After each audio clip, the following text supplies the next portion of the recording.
Olá, bom dia. O ano de 2017 foi de muito trabalho para todos os parlamentares e o de 2018 promete ainda mais. Afinal, nós estamos no ano eleitoral, é hora de fazer o balanço do que passou e projetar as novas ações desse ano. E é sobre tudo isso que eu vou conversar no programa de hoje com o deputado federal Rubens Pereira Júnior, do PCdoB. Bom dia, deputado. Bom dia. Seja muito bem-vindo. Eu gostaria de começar conversando com o senhor sobre uma coisa bem recente que era antiga, foi resolvida, BR-135. Enfim, nós tivemos a entrega de uma parte da obra. Essa já é a realização de um sonho da gente, a realização de um trabalho, como é que o senhor vê isso? Olha, a BR-135 era a obra do governo federal mais importante em execução no Maranhão. E nós somos carentes até no pedir. Nós estamos pedindo para duplicar a única entrada de São Luís, da ilha, da capital, enquanto os outros estados do Nordeste já duplicaram, inclusive da maior para a segunda maior cidade, já duplicaram de uma capital a outra, já estão todas praticamente interligadas. E nós ainda estávamos lutando para duplicar o primeiro pedido. E assim, a obra muito demorada, começou em 2012, em 2015 ficou praticamente paralisada. E era uma obra de difícil execução no Campo de Peris, área muito movediça, com o Italuís de um lado, com a linha do estrada de ferro do outro, mas que finalmente o primeiro trecho foi entregue à duplicação, foi liberado o tráfego. Já concluiu? Não. Ainda falta recapear o trecho antigo, ainda falta sinalizar, mas já está liberado os dois sentidos. E ali a gente está falando de melhoria de trafegabilidade, nós estamos falando de melhoria de escoamento da produção, afinal de contas, com a modernização do Porto do Itaqui, feito pelo governador Flávio Dino, aumentou muito o tráfego de caminhões ali, e nós estamos falando especialmente de vidas de maranhenses. Exatamente. Porque o Campo de Perizes, todos nós lembramos como trecho da morte, rodovia da morte, e agora duplicado, sem dúvida alguma, isso irá melhorar consideravelmente. Demorou muito, faltou dinheiro, e a bancada federal foi quem garantiu o recurso, através de uma emenda de bancada impositiva, para concluir a obra. Muitos ajudaram nesse processo. Eu olhei audiência pública na Câmara de Vereadores de Bacabeira, na Câmara de Vereadores de São Luís, olhei a audiência pública aqui na Assembleia Legislativa do Maranhão. O governador Flávio Dino chegou a ajuizar uma ação para pedir para ele executar a obra, porque a obra é federal, tinha que ser o governo federal, ele pediu para executar, mas finalmente conseguimos concluir isso e é um importante sonho, uma etapa do sonho. Sim, eu quero dizer, uma etapa do sonho, a primeira parte. Esse é o trecho 1. O trecho 1. Nós da bancada o trecho 2. Já garantimos o orçamento do trecho 2 e 3. Qual é o trecho 1? O trecho 1 ia da ponte até Bacabeira, incluindo o elevado ali como quem entra para Rosário e Barreirinhas. O trecho 2 é de Bacabeira até o entroncamento, a entrada de Itapecuru, Chapadinha, São Bernardo.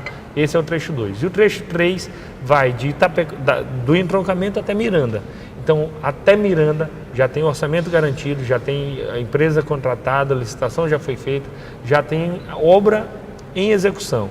A nossa parte, então, agora é garantir a fiscalização para que não atrase tanto e que possa finalmente ser entregue para a população. Pois é, porque quando a gente vê os planos, e deixa eu fazer aqui papel do advogado do contra, de quem passa sempre pela BR, tá? Quando a gente vê assim a apresentação dos sonhos, olha, tá garantido, vai ser realizado em tanto tempo, nós temos tanto prazo de execução que vai ser entregue nesse período.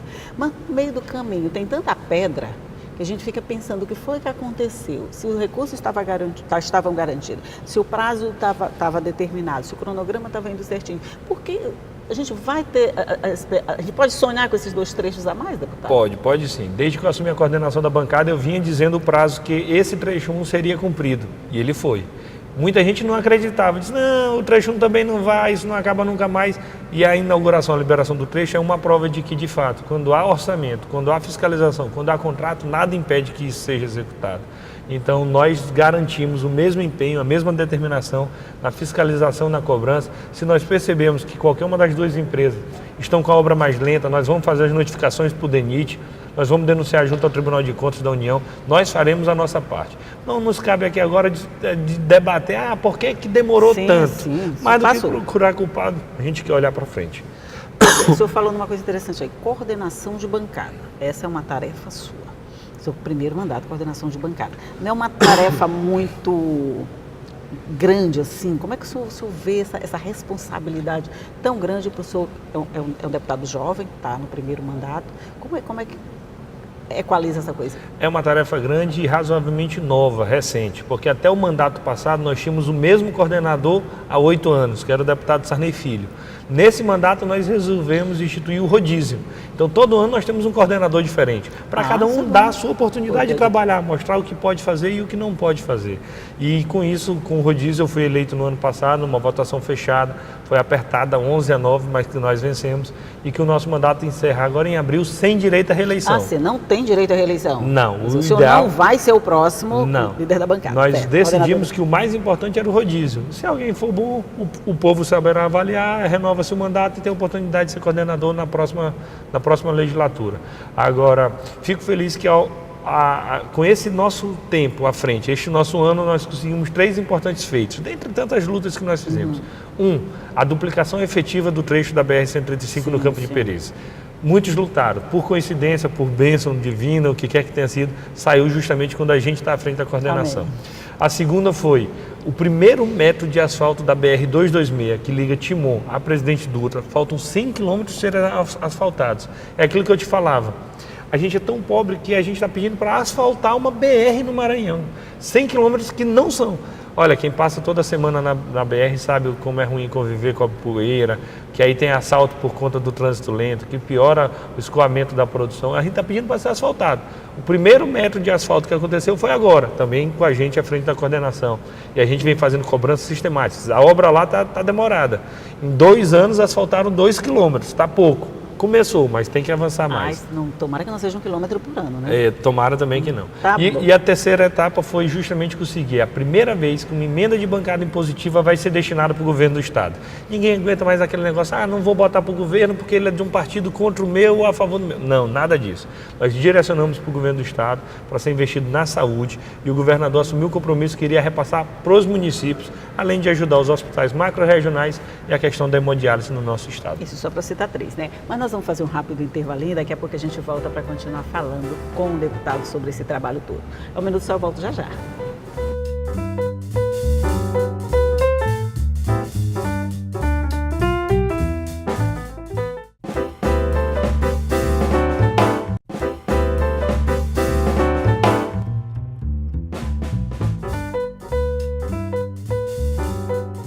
De volta aqui para mais um bloco de conversa com o deputado Rubens Pereira Júnior. A gente estava falando de todo esse trabalho que foi realizado agora. Se o senhor tivesse que fazer um balanço, o mandato ainda não terminou, claro, mas se o senhor tivesse que fazer um balanço desse período que o senhor trabalhou até agora, seria bom, né? Seria positivo. E isso é melhor que ser avaliado pelos outros, porque eu não posso falar de mim mesmo. Mas, por exemplo, o Prêmio Congresso em Foco. O Congresso Foco é um importante instituto que acompanha os mandatos parlamentares para saber quem está produzindo e quem não está, quem está atuando e quem não está, como cada um vota. E para teres uma noção, o primeiro critério para participar da disputa do Prêmio Congresso Foco é você estar com a ficha limpa. Se tu estiver respondendo a processo, tu já nem participa desse processo. A seleção já começa na entrada do concurso. Já, né? e depois tem uma etapa também popular, onde é aberto na internet para que as pessoas possam votar. Fico feliz que, pelo 3º ano seguido, eu fiquei em primeiro lugar no Prêmio Congresso Foco, dentre os deputados maranhenses. Isso mostra o trabalho que a gente vem fazendo. Ou então, por exemplo, quando alguém levanta a produtividade dos parlamentares. Nós temos a função de representar o povo, de fiscalizar o executivo, mas temos a função especialmente de legislar, de fazer leis. E tu acreditas que tem deputados que nunca apresentou um projeto de lei na legislatura? Que nunca tinha ido à tribuna, né? Que nunca fez um pronunciamento na tribuna? Como alguém pode representar o povo se não vai à tribuna? Como alguém pode denunciar uma situação se não vai à tribuna? Como alguém pode legislar se não apresenta um projeto? Então, em todos os rankings que é feito qualquer tipo de levantamento, nós estamos sempre entre os primeiros lugares do Maranhão. De produtividade, nós ficamos em primeiro lugar, por entender que essa é a nossa obrigação e assim a gente poder dar oportunidade para o cidadão maranhense fazer a diferença entre o deputado que de fato está preocupado em dar retorno para o Estado do Maranhão e aquele que infelizmente está preocupado em questões particulares. Aí a gente fica pensando assim, porque vale o discurso de lá, é uma casa muito grande, cheia de várias correntes políticas, onde é difícil se destacar, onde é difícil conseguir um espaço. Vale esse argumento, tipo, não estou na tribuna, mas eu estou trabalhando na base? Ele tem que justificar de que forma. Infelizmente, esse é um dos indicadores, número de discursos. Outro indicador, número de recursos liberados. Outro indicador, número de projetos apresentados. Quem vai fazer esse julgamento é o povo. e ainda bem que o julgamento é esse ano já nas urnas. Pois é, tem julgamento esse ano nas urnas. Esse é um ano eleitoral, é um ano um pouquinho complicado o trabalho, não fica mais não? Ou fica melhor? O trabalho fica um pouco mais curto, afinal de contas não tem como não dizer que Olimpíada, que Copa do Mundo não afete, que a própria eleição não afete o desempenho da Câmara dos Deputados. E esse ano a gente tem tudo. Por outro lado, tem uma vantagem, nós estamos num momento de resistência. O governo Temer tem uma pauta que retira tantos direitos que nós temos que lutar para não perder direitos. Se nós vamos ter poucas votações, pouco quórum, isso pode ser bom para fazer o enfrentamento. Não adianta a gente tentar avançar numa pauta de novos direitos que com esse Congresso, que é o mais conservador, o mais rico e o mais processado da história, infelizmente a gente não pode contar. Com as eleições, o povo, a sociedade brasileira, a sociedade maranhense, pode repactuar com seus novos representantes e aí sim a gente voltar a ter uma agenda positiva para o nosso país. Quer dizer, não adianta buscar novos direitos, a gente tem que primeiro manter os direitos que não estão Nesse sendo momento, tirados, sim. é isso. Essa é a dificuldade do momento. Em outros tempos a gente estava num momento de avanço. Esse é o momento de conter retrocesso. A luta é para evitar a retirada de direitos. Pois é, o senhor acredita nessa possibilidade agora de manutenção, ou pelo menos retomada, na verdade, retomada de direitos que foram tirados de alguma forma? Por exemplo, a lei trabalhista, de alguma forma, ela já está sendo um pouquinho mais trabalhada, né, do trabalho escravo que eu quero falar, com relação a esses retrocessos, se a gente dá um pouquinho de avanço. Você acredita que pode haver essa nova renegociação? Tem uma fórmula para evitar a retirada de direitos, muita pressão popular. Sem pressão popular, infelizmente, a retirada de direitos continuará. Vou dar um exemplo, a votação das 2 denúncias contra o presidente Temer. O Temer foi denunciado por crime comum pelo Ministério Público, pelo Procurador-Geral da República. Foi o primeiro presidente da história do Brasil a ser denunciado por crime comum no exercício do cargo. Nem o Collor, que foi impedido, nem a Dilma, que também foi impedida, foram processados por crime comum. O presidente Temer foi 2 vezes. E a sociedade queria impunidade ou queria apuração? A maior parte da sociedade queria apuração, mas a maioria dos deputados votou pela sustação do processo. O processo só vai voltar a andar quando acabar o mandato. Isso é muito ruim. Eu votei a favor do processo, da continuidade do processo contra o presidente Temer. Mas sem pressão popular, o Congresso vai estar de costas para aquilo que deseja a maior parte da sociedade. Pois é, pressão popular. Para que haja pressão popular é preciso uma conscientização dos eleitores. Nesse período assim conturbado de Lava Jato, de escândalo de Petrobras, dessa coisa toda, a gente pensa assim, vai haver uma depuração da classe política e tudo. Mas essa depuração só acontece se houver essa participação popular. O senhor acha que o senhor consegue vislumbrar essa conscientização popular para que haja esse novo ciclo na política? A passos lentos, a passos de formiga, infelizmente. Tanto é assim que as maiores manifestações populares que nós tivemos recentemente foi em junho de 2013. O que aconteceu? Em 2014 foi eleito o pior Congresso da história. Então, ou a sociedade para de achar que isso não é problema dela, isso é problema dos outros, não vai mudar nada, ou ela toma a linha de frente, ou ela faz as mudanças, ela investiga o bom político, o mau político, ela cobra, ela vai nas redes sociais, ela participa ativamente do processo político eleitoral, como a democracia exige, ou infelizmente nós iremos continuar colhendo maus políticos eleitos com muito abuso de poder político e econômico. E a gente tem um tempo curto agora para esse processo, né? A gente já tem eleição no mês de outubro. Esse processo, se ele não andar, que esse processo que eu falo, esse processo de conscientização, se ele não andar um pouquinho mais acelerado, a gente não vai ter mudança, então. Mas basta ter a vontade por parte do eleitor, porque numa sociedade interconectada como nós temos hoje, com todas as informações ao alcance de um clique, com uma imprensa atuante, onde não deixa passar nada, vigilante, denunciando tudo, fica fácil você fazer essa separação. Basta com que nós saiamos da nossa zona de conforto, de dizer, eu vou só votar que isso é suficiente, ou então, eu não vou votar porque é tudo igual. Não, isso é muito pouco. Nós temos que, de fato, ter alguma dose de participação. E quando eu digo participação na política, não é necessariamente só votar. É fazer parte de um sindicato, de uma categoria profissional, é fazer parte do seu condomínio no prédio onde você mora. Isso tudo é atuação política. Não é apenas política partidária eleitoral no sentido de eleição. Então, quanto mais conscientização a gente tiver no sentido de cobrar nossos direitos, de reivindicar aquilo que a gente entende que é correto, de fazer a separação, de dedicar um tempo para a melhoria do nosso país, do nosso estado, da nossa cidade, sem dúvida alguma nós escolheremos resultados mais satisfatórios. Pois é, dizer isso não é problema meu, é dos políticos, não é bem assim, né? O resultado é ruim. Mas sobre isso nós vamos conversar no próximo bloco, porque de novo nós vamos fazer um rápido intervalinho e voltamos já, logo logo.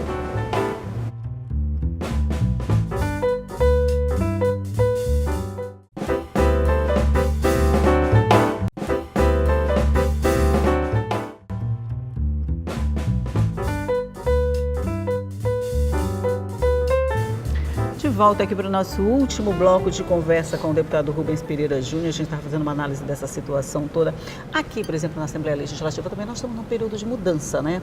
Com a morte do doutor Humberto, a gente tem agora o PCdoB alinhadinho, legislativo, executivo, não tem judiciário, só legislativo e executivo. O PCdoB, de alguma forma, se houver esse crescimento, esse entrosamento agora, que pode resultar num crescimento maior ainda? Sim, a gente vê, mas dessa vez com alguma tristeza. Afinal de contas, a perda do nosso deputado presidente Humberto Coutinho é algo irreparável. Humberto construiu em vida o que pouquíssimos homens no Maranhão e no Brasil conseguem construir. Não apenas no campo da política, mas também no campo pessoal, familiar, como empreendedor que ele era. Tanto é assim que ele conseguia ter o apoio de quem é do governo e de quem é da oposição. Era o grande estilo dele. Inquestionável, ele né? deixará muita saudade. Temos total confiança no deputado Otelino Neto, que foi eleito também com larga votação ainda lá atrás, no período da eleição da mesa, já vinha ajudando o presidente Humberto, já vinha tocando a parte administrativa da casa. Então tenho certeza que para o Poder Legislativo nós não teremos nenhum tipo de perda e o deputado Otelino dará, sem dúvida alguma, uma grande contribuição ao Estado do Maranhão. Quanto ao crescimento do PCdoB, isso é nítido. Desde a filiação do governador Flávio Dino, ainda em 2005, o PCdoB vem no processo de crescimento. Eu fui o primeiro deputado estadual eleito pelo PCdoB diretamente no partido. Quando eu saí, nós já éramos 3 deputados. Hoje nós já somos 6. O desafio é já aumentar a bancada. O governador Flávio Dino foi o primeiro deputado federal. Eu fui o segundo deputado federal do partido. A tendência é aumentar cada vez mais. E aumentou o número de vereadores, prefeitos e com uma diferença. É um partido que funciona o tempo todo, não é só no período da eleição. Então é um partido que tem vida e que é por isso que vem colhendo bons resultados. Pois é, a gente consegue ser pioneiro aqui no Maranhão. Por exemplo, quando a gente tem um primeiro governador do PCdoB, tem o deputado federal do PCdoB, temos o presidente do PCdoB. Nessa eleição agora, o senhor consegue ver essa tendência de crescimento do partido? Sim, eu consigo ver porque ela já vem de forma ascendente, de forma permanente. Nós crescemos de 2008 para 2010, para 2012, para 2014, para 2016 o número de prefeitos. Hoje o PCdoB é o partido que mais tem prefeitos no Maranhão e sem dúvida alguma esse crescimento será confirmado em 2018. O PCdoB tem até a sua própria estratégia eleitoral. Prioridade 0, a reeleição do governador Flávio Dino. Prioridade número 2, número 1, que é a segunda, aumentar as bancadas de deputados estaduais e federais. Tem 2 ou não? Porque a 0 é a prioridade absoluta. Zero absoluto, né? O PCdoB fará tudo pela reeleição do governador Flávio Dino. Essa é a prioridade número 1 do PCdoB nacional. O PCdoB em todo o país tem uma prioridade, reeleger o governador Flávio Dino. Aí a segunda é aumentar a bancada, tanto a bancada federal quanto a bancada estadual. O número de filiados ao partido tem aumentado nesse período também? Vem aumentando consideravelmente, apesar de toda a crise da política, apesar de todas as dificuldades, nós também conseguimos garantir o aumento do número de filiados, justamente por ser um partido que vem de baixo para cima, é um partido de base. Nossos dirigentes são homens comuns, pessoas que andam de ônibus, que vivem a vida comum de São Luís, não é um partido formado apenas por políticos. E isso é algo que nos orgulha bastante. Com certeza. Nós temos uma outra situação que a gente não pode deixar falar conversando com o senhor, a questão do presidente Lula, que esse período agora vai ter o julgamento do processo dele. Como o senhor vê essa situação, deputado? Olha, tem muitas coisas erradas que acontecem no andamento do processo do presidente Lula e o ideal era que a gente não misturasse a pauta do que é do poder judiciário, do que é do poder legislativo, do executivo e da política. Quando há essa confusão, todo mundo sai perdendo muito. Eu prefiro aguardar o julgamento, ainda tenho alguma esperança e o ideal é que nós possamos fazer o debate do Brasil sem debater os nomes ainda. A questão é, o Brasil nesse momento está indo no rumo certo ou no rumo errado? O povo está tendo mais direitos garantidos ou mais direitos retirados? Acho que essa discussão é mais importante do que nomes nesse momento. Nesse último ano de mandato, como é que o senhor projeta esse seu trabalho, que começa no próximo mês, né? No 1º de fevereiro a gente começa um novo período legislativo. Como é que a expectativa do senhor para esse último de trabalho desse mandato? Olha, intensificar bastante no primeiro semestre, que é antes da pauta eleitoral, poder concluir o nosso trabalho à frente da coordenação da bancada, mas especialmente resistir à retirada de direitos. É o que a gente pode assumir o compromisso e isso foi sempre uma marca muito da gente, desde quando era deputado estadual, que foi manter essa coerência. As pessoas sabem que todas as votações a gente vota voltado para aquilo que é de fato o anseio da sociedade, que é o anseio da maioria do povo. Então o desafio é esse, manter a coerência nos dias de hoje não é fácil, mas a gente vem conseguindo fazer isso e isso inclusive é uma marca da nossa atuação política. Então vamos esperar outubro para ver qual é a a sensação que o povo tem também a respeito de todos esses trabalhos, né, deputado? Se alguém tiver que errar, que erre por último, seja o povo. Então o povo é soberano e nós temos que respeitar o resultado da eleição, mas nós estamos muito otimistas que o trabalho é sim reconhecido, a gente recebe isso nas redes sociais, recebe isso nas ruas. Quando eu venho na Assembleia, que eu retorno, que eu encontro tantos amigos, as pessoas que me viram crescendo profissionalmente, politicamente, como homem no processo de amadurecimento. Então, saber que a gente está trilhando o caminho correto é extremamente gratificante e eu estou tranquilo em relação a confiar no julgamento do povo lá no mês de outubro. Hoje o senhor se sente já um político experiente, apesar dessa pouca experiência como deputado? Já, apesar da pouca idade, estou com 33 anos de idade, mas já tenho aí muito tempo de mandato, já estou no meu terceiro mandato, tomei posse em 2007. Estadual e um federal. E um de federal. E aí, complementando com a atividade acadêmica, onde consegui agora ser aprovado no mestrado e concluir o mestrado lá em Brasília, sou mestre em Direito Constitucional, por saber que a política é algo transitório, passageiro. Direito Constitucional sempre foi sua paixão, né? Sempre foi. E aí eu tenho que fazer o casamento da advocacia, que é a minha profissão, com a política, com o mandato, que é algo que eu estou exercendo temporariamente. Ninguém pode querer fazer carreira na política. Eu não sou político profissional por excelência. Então, eu tento sempre fazer isso e isso me dá hoje, sim, um certo amadurecimento. Eu e meu grupo político já ganhamos eleição, já perdemos, já fui governo, já fui oposição, pude aprender de várias óticas diferentes e isso me dá oportunidade. E mesmo com tão pouca idade, já tem algum amadurecimento e a gente só aprende na vida errando e aprendendo também com os erros dos outros, mas isso é um processo de um crescimento que a gente ainda não encerrou. Ainda tem um amadurecimento maior ainda por vir. Crescimento é o uma melhor coisa ainda está por vir. O melhor ainda está por vir, porque crescimento é uma coisa dolorosa mesmo. A gente vai ganhando, vai perdendo, vai caindo, vai levantando, mas o bom é que a gente aprende com isso, né? Se a gente olhar os políticos que dominavam a cena do nosso estado há 10 anos, pouquíssimos estão presentes hoje. É verdade. E nós conseguimos em 10 anos crescer na política. Esperar para ver o que Deus e o povo do Maranhão nos reserva para os próximos 10 anos. Tomara que seja coisa boa, coisas Amém. boas, né? Então, deputado, só me resta agradecer a sua participação no nosso programa, dizer que o convite está sempre de pé, aparecer quando quiser, a casa nossa. Eu é que agradeço, muito obrigado. Bom dia. E você já sabe que tudo isso que a gente conversa fica à sua disposição no nosso site. É só acessar que vai estar tudo lá prontinho para você ver ou rever a entrevista que você quiser. É al.ma.leg.br/TV, nas nossas redes sociais, na nossa página do rádio, em tudo vai estar tudo à sua disposição. Mas eu vou ficar aqui esperando você todos os dias às 8h30 da manhã. Tchau!